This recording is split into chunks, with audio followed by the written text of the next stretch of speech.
Okay, so Kate, I'm so excited that you're here with me today. Why don't we start with you telling me and our listeners a little bit about your story? Sure. Well, gosh, well, currently I'm, a physician at in the Portland area. I work as a hospitalist. But when you were saying that you were going to do things about resiliency, the first time anyone ever called me resilient was when I was a teenager. It was my aunt. And she was like, I was in high school and she was just telling me that she was so admiring how resilient I was. Mm-hmm. And I was like, I'm a teenager, you're a lawyer, like a successful lawyer. I'm a teenager in like grunge phase of the 90s, you know what I mean? Yeah. I was so confused by this. And she was like, me, why am I resilient? And she was so insistent, no, your life has been so hard and you always seem fine. It amazes me at your resilience. And she was just insisted that I was so resilient and I had never thought about it. But, she pointed out, my mother had cancer before I even was born. She had it a couple times when I was younger. She has a genetic form of cancer. She had multiple times been given, less than 6 months to live. She was often in the hospital growing up, because back then in the 80s, they'd put you in the hospital to even do chemo. Yeah. So I was often, staying at her sister's, my aunt on my mother's side house on a farm working, or with my aunt in New York, or also, Iowa didn't have child labor laws until I think they were the last state to adopt it. So I was working like in the cornfield for 10 hours and working on the farm, the dairy farm, just, really hard labor. So for her, this was just like the most amazing thing that someone was having suffering and was always just fine with it. Mm-hmm.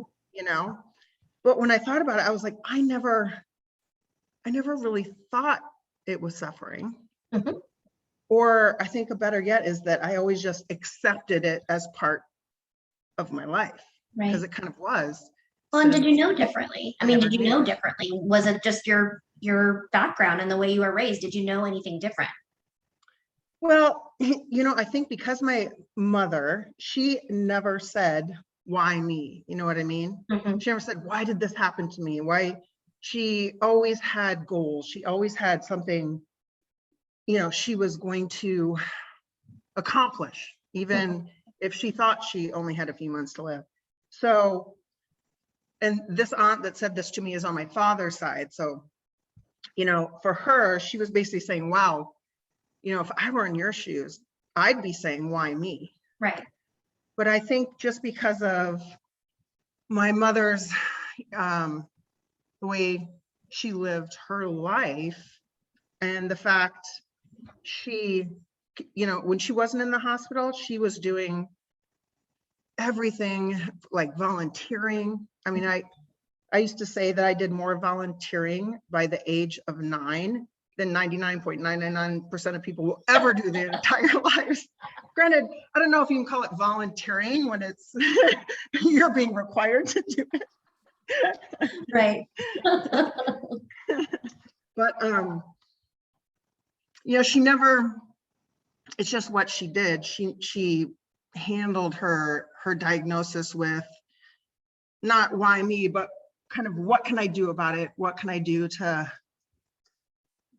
better my life and others. So whether it was handing out food to the homeless, which back then, they do it in a, maybe not the ideal, but at least a better way. Back then people would stand in long lines and we'd be handing out like government cheese and, all these kind of things. And I was like a kid doing this, at 6 years old, that's what I was doing. It's what you did. It's what you knew, right? And it's what you did. What I knew. Needed help. You helped the people, right? Yeah, she'd fly to coal mining towns that they were part of raising money, because these, they didn't have homes, or they were going through just obviously so much adversity in their lives. And I remember, and we'd stay in hotels and things, we'd go visit the people in their homes, or lack thereof, Yeah. kind of homes. And I was a kid, so I'd go play with the children who didn't have toys. So I brought toys with me. Nice. And, but they were, we'd go outside and play sans toys, and, and they were also just kind of living with the adversity of their situation and kind of okay with it, Yeah. Yeah. And my mother would kind of take that. She really took that to heart after that first trip we went there, and seeing that these kids had no toys. She, one, made me leave all of my toys with them. And two, when we got home, she actually took the majority of my toys, put them up, and said, you can only have these when guests come over. Otherwise, you're going to go outside and play. You're not going to have pinball machines and video, none of this. It's all gone. You're just going to, deal with it. you want me, to appreciate more with less, and that, she wanted, and every time, in the couple times she had cancer, when I was younger, thinking that these were her last months or whatever, she always wanted me to continue to appreciate life, live with this obstacle, this adversity, this problem that was kind of constantly looming of her possible upcoming death. Right. And to just continue to give to others, and realize that you want to focus on yourself, but you also have to, remember you're not the only person in this world, and that's also kind of important.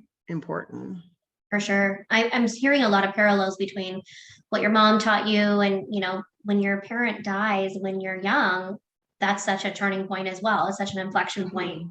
But in hearing you talk about caring and putting yourself out there and, working with people less fortunate, or working with people who need you or need your help, there's quite a parallel there to jumping to being a doctor. So you mentioned before you were inspired to become a physician in your teens after your mom died of a genetic form of cancer. Let's fast forward to kind of being a physician now, and life for you in relation to COVID, like knowing that resilience and being raised in that way, and now seeing a pandemic, right? This is the first kind of big pandemic in your lifetime. What has this been like for you, especially as a human, but then also as a physician? Well, one of the biggest things is, in some way, we're lucky being physicians in dealing with COVID, because in some ways our life, even though obviously it did change huge, it changed huge in the hospital, but in terms of other people, it was like complete isolation. They were going to isolation. They had so much of their connections cut off. In some ways, we were lucky because we didn't. And the medical community, even though it was so hard, and I think some of the political aspects of the vaccine made it even harder, because not everyone but physicians more so, but support staff aren't on the same page, weren't necessarily always on the same page. So that made it hard. But for the most part in the medical field, you kind of have that support of each other.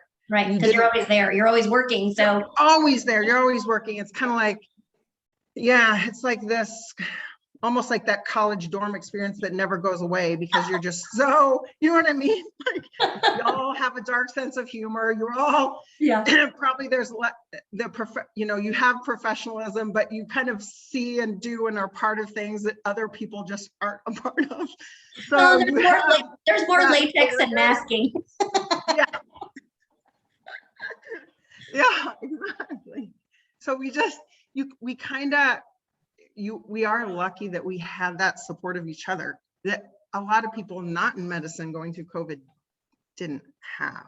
That is such a good point. That is such a good point. I've talked to a lot of physicians during COVID, and they're like, it's been hard, but this is what we've been training for in medical school. Like, they didn't want a pandemic, but now they know that Right. class of ID or infectious disease, like, wow, now we know what it is. Yeah, exactly.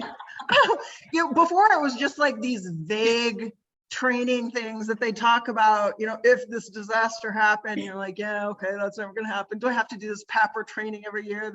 Which are those, for Yeah. people who don't know, not in the medical field, are these like those huge isolation, NASA looking moon walking on the man mask type apparatuses that we wear. Before it was just like this vague thing that maybe someday we'd have to do, and then it just became part of daily life. So that yearly training became like a daily thing. Oh my gosh. So, Remember when we had to do Ebola? Did you ever? So prior to this was the Ebola training. And I think there was like that big infection coming through from Africa. And so we had to do these like Ebola drills of like what to do and where to put the patients in the hospital. yes, If they came into urgent care, like what yeah. do you call overhead? And so I feel like I used to make fun when I worked at Kaiser Permanente about, oh God, Ebola drill, or I'm Ebola manager on duty. And then I'm like now looking back, like, man, that really helped us prepare. I know, right? I know. Yeah. So every year you have to do that training where they ask you these questions, how do you handle this? How do you do, how do you test the PAPR? You're like going back to those questions on the computer. Oh God, yeah, what did it say? How did I answer that? No, I have to actually do it. And then it just becomes routine quickly and you just adapt, It's like tying your shoes, right? It's kind of like an outfit now. I mean, I think moving forward, like if they ever go away or this equipment, it's going to be like, oh my gosh, I can actually go to work without all of this protective equipment. You're going to be like 10 pounds lighter. I know, for sure. I don't know if the masks will go away anytime, definitely not in the near future anyhow. Not in the hospital is what I mean, outside the hospital, yes, but I don't think that'll go away, but so in looking now versus like when we started the pandemic, what was it, like 2 or 3 years ago? I don't know, it's a brain fog.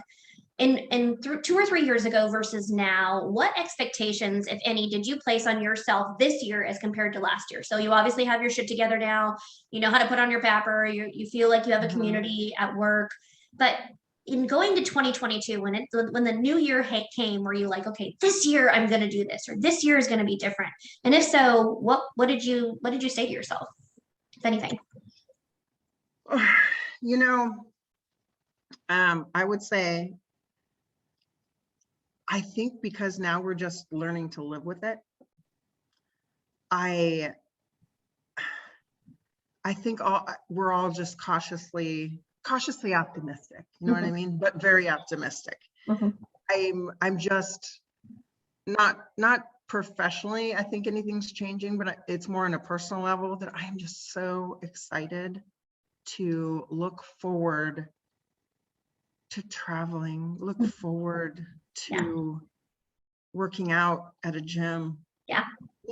Without passing out on the machine. Yeah, exactly. Without a mask. Oh my God. I'm looking forward to things, that it seems like we're just we were in a never-ending cycle. I actually, for the first time, feel like there's just so much to look forward to coming up. That's great. When it was the darkest point, Kate, and you and I talked about this, I remember I was at your house and you're like, I just can't, when is this over? What has kept you up at night? What is that thing that, we all wake up at 2 or 3 in the morning and it's like, you're keep going in your head over and over again about something. What is that one thing that's really kept you up? It's the most difficult thing has been, honestly, the vaccine mandate. I 100% support it. It is 100% what was needed. It wasn't the mandate itself. It's the reaction of some of the staff, knowing that they were going to not be fired. I don't say be fired because obviously it's a choice. You have a choice to get vaccinated or not. But, if they chose not to get vaccinated, the anger and the resentment that they had, and we're still working, and you had to work with that every day. And there was, nurses who would tell staff, patients, don't get the vaccine. And, you know, you had to deal with these conflicts and this political climate that is just so toxic and horrible. And, you know, it was now in part of our work. Whereas before, yes, you knew, you know, everyone comes from a variety of different beliefs and backgrounds, but it didn't affect your work. Right. It wasn't part of what you had to do. And now there was just so much anger and hostility towards, you know, people with each other, that dealing with that every day and living with that during that, you know, transition to the final date where you either had to have it or go, was just horrible. Honestly, it was the worst part, honestly, besides obviously a lot of patients dying, especially now, who, you know, they're unvaccinated, and that's hard to watch, you know. Absolutely. I can Both imagine. of those things.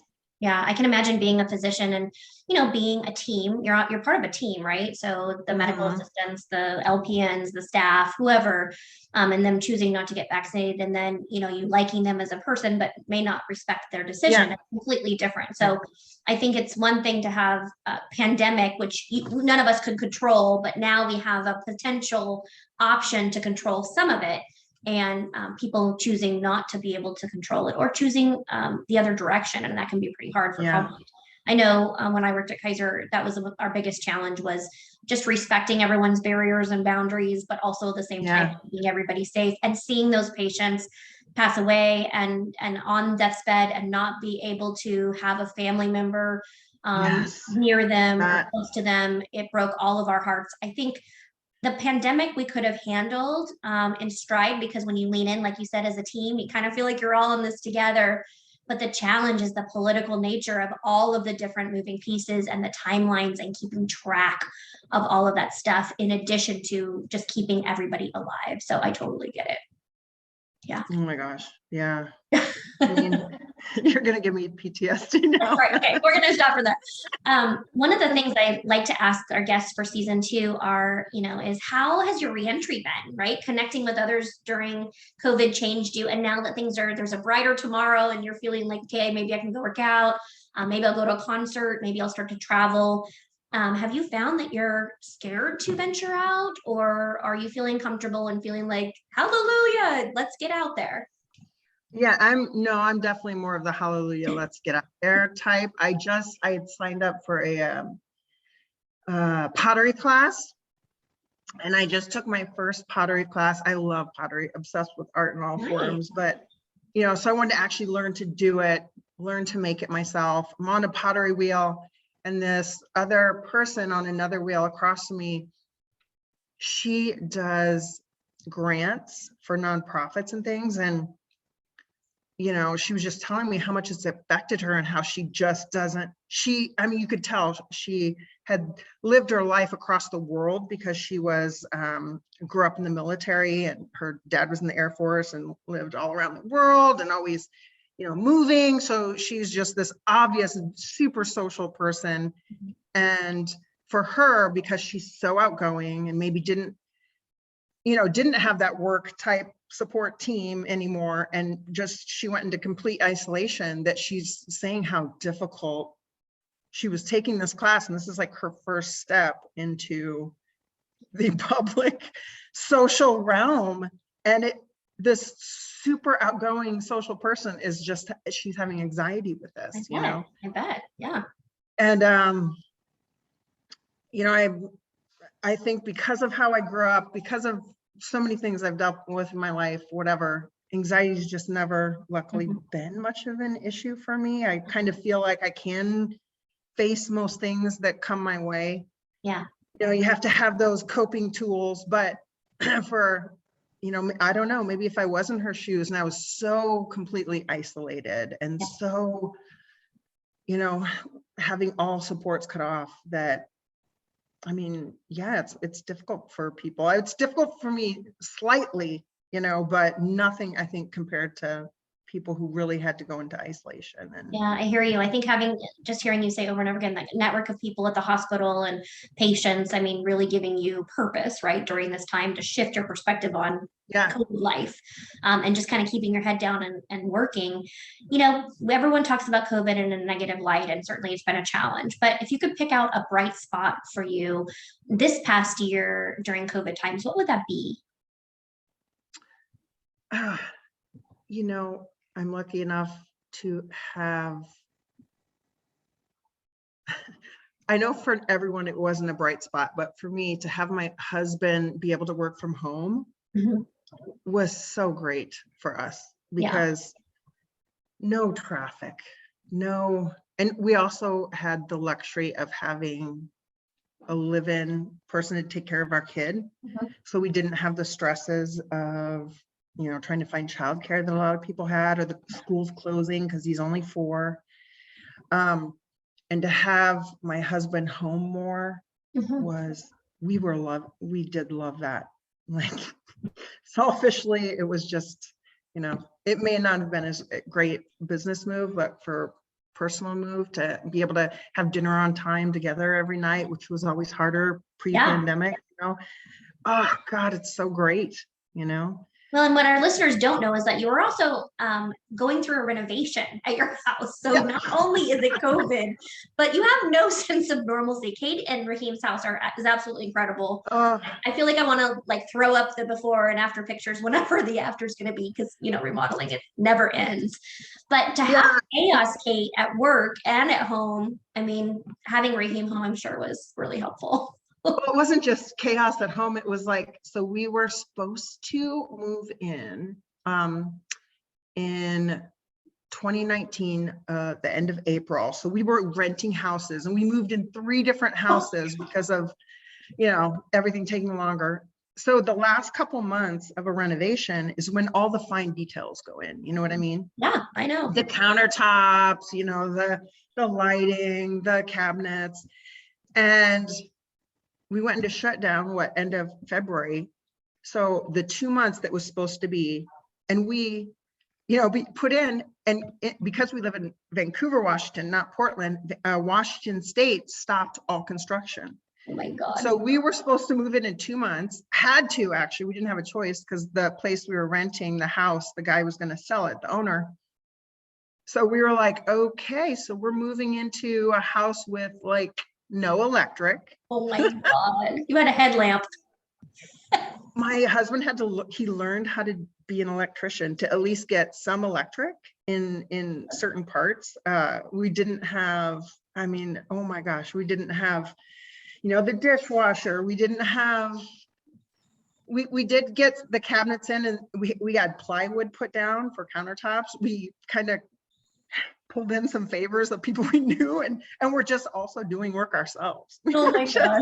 You're like YouTubing how to connect electricity. We were actually, we were. I know. We didn't have a choice. I've done it. We didn't have a choice, and we were living, and then we're moving in with our au pair and our child, and like, oh my God, they didn't have a place. It was just such chaos. We moved out of that house to do the renovation with no shower and only a bathtub. We moved back in after years of renovation with only a bathtub and no shower, because the tiling couldn't get done because the tiling I couldn't. Wow. So yeah, but I mean, we're definitely going to have to put the pictures of your renovation before and after on the She Shatters website, and then put you under the word resiliency. Hey, adversity is part of life. You have to enjoy life with the adversity. Otherwise, you're just going to be miserable. And there was also so much to laugh at at the time. And you know, my husband, like he has a great sense of humor, luckily. And you know, you're stressed about things, but you're laughing at it at the same time. Like, how is this our life?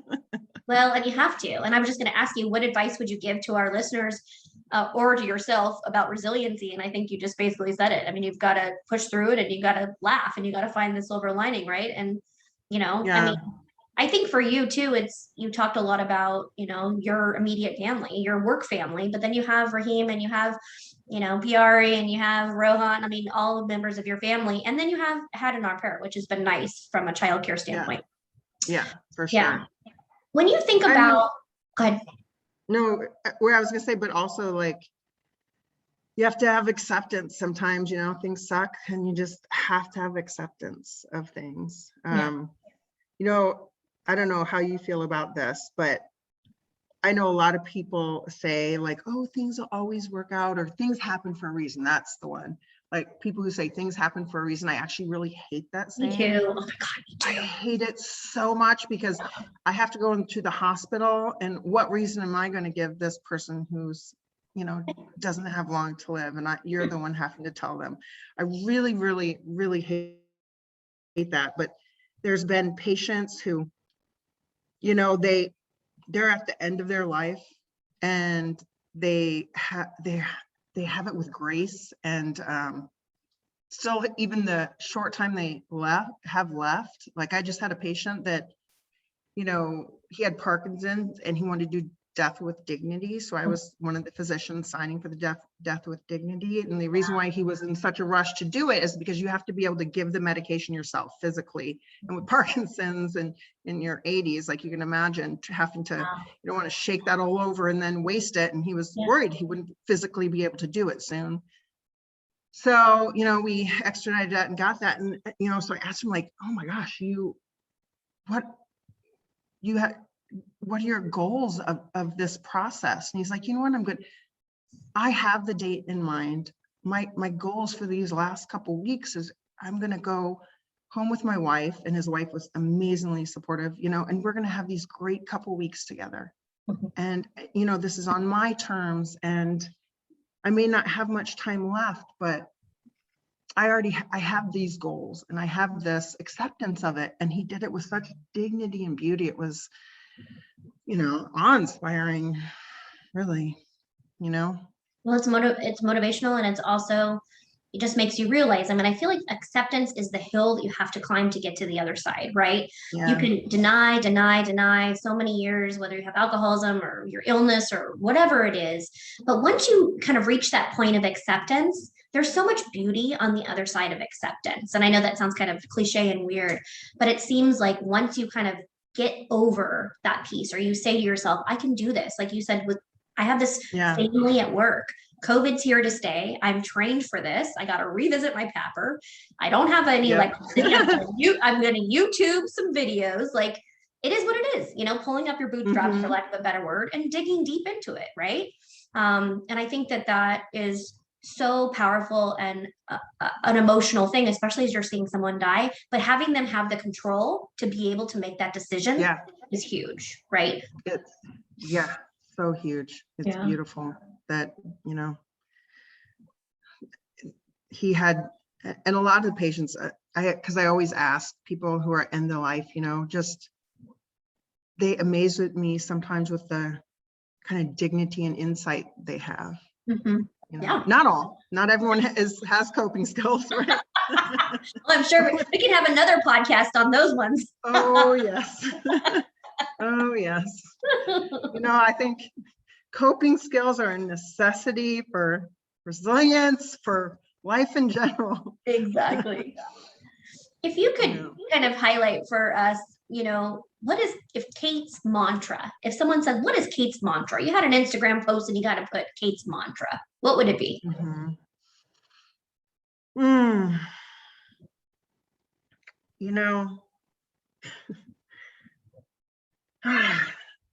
My mantra, that kind of is the tough one. I think always strive for something to be better. I think is the biggest thing. For me, I'm someone who I always have to be looking forward to something, or trying to achieve a goal, or if not, even if that goal is enjoying, current life and accepting what I can't change, Right. Yeah. to have something to do, some goal to have in my life, something to strive for. That to me is always gives me a good outlook, always gives me, a good purpose for life, even Yeah. if that goal is appreciating my current life. I like that. I think a lot of people think mantra has to be like this big billboard thing or something that like no one's ever heard of, but the reality is, the power to learn. One of the things I love about you, and one of the reasons why I wanted to have you on the podcast is one, you're a very real person, and two, you are always looking for something new. You're curious. You like to try different things. You love design and you love art and you love different cultures. And I think a lot of people sometimes are often just very myopic. They don't think a little bit larger. And I feel like you see the world in color versus just black and white. So I love what you said about your mantra. It's a really good one. Well, I think being able to travel so much, having your eyes open to the way other people see things, view things, do things differently is actually, I'm pretty passionate about that. There's more than one way up the mountain, and I love learning other people's paths and ways up the mountain and appreciating that and how it's different than my own. Absolutely. Kate, it's almost like you knew that I had a segue. Okay, so this is my favorite part of the podcast. We were delving into some serious stuff, did a lot of reflection, but I'm going to pivot a little bit to some fun and food for thought questions. So for my listeners out there, Kate has no idea what I'm going to ask her, so super on the fly question. So Kate, if I told you that you could live in only one place in the world, and I gave you a one-way ticket, first class, of course, to go there, where would you choose to live and why?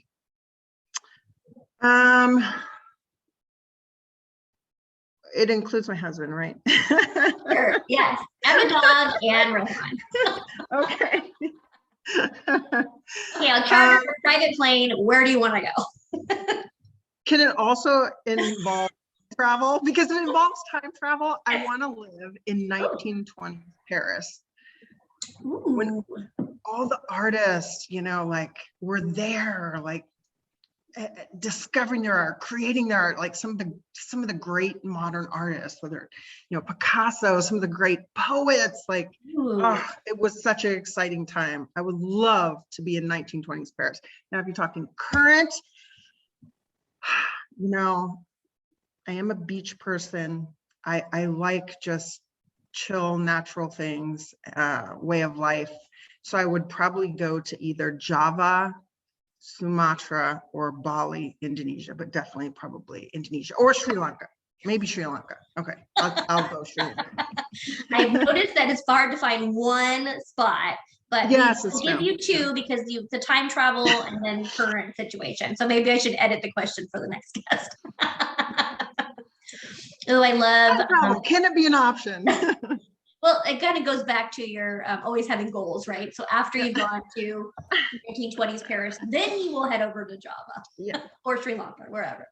That sounds awesome. I would be right there with you in Bali. I've spent a lot of time there myself, and I absolutely love it. Just being on the beach and the culture. I mean, for someone like you who loves culture and art and dance and music, like that, it doesn't get better than Indonesia, to be honest. Yeah. So. All right, so here's another one that's a little bit more reflective in nature. Please answer the following statement with the first response that comes to you. What is one thing that you would love to learn to do, but you are scared shitless to try? I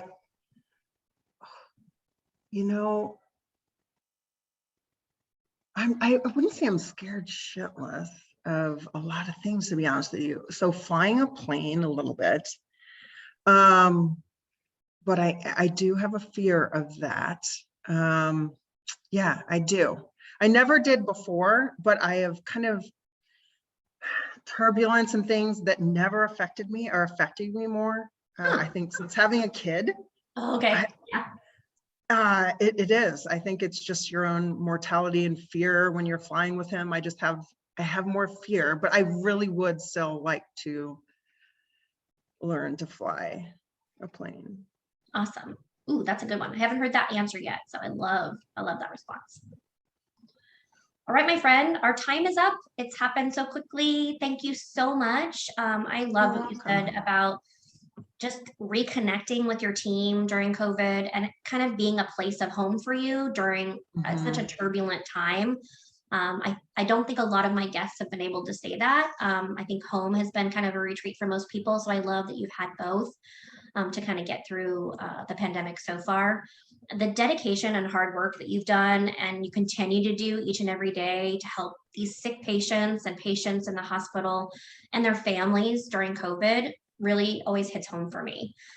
So I'm so thankful to know you and physicians like you, as you guys are truly needed right now. So thank you so much for joining me and for sharing your story today. Oh, thanks, Hannah. And thanks for everything that you're doing. Thank you. Because burnout is real. There is not a shortage of burned out people. So yeah, it's very true. yeah. So thank you so much, my friend. And we'll You're see you next welcome. All right. Take care. time. Bye. Bye-bye.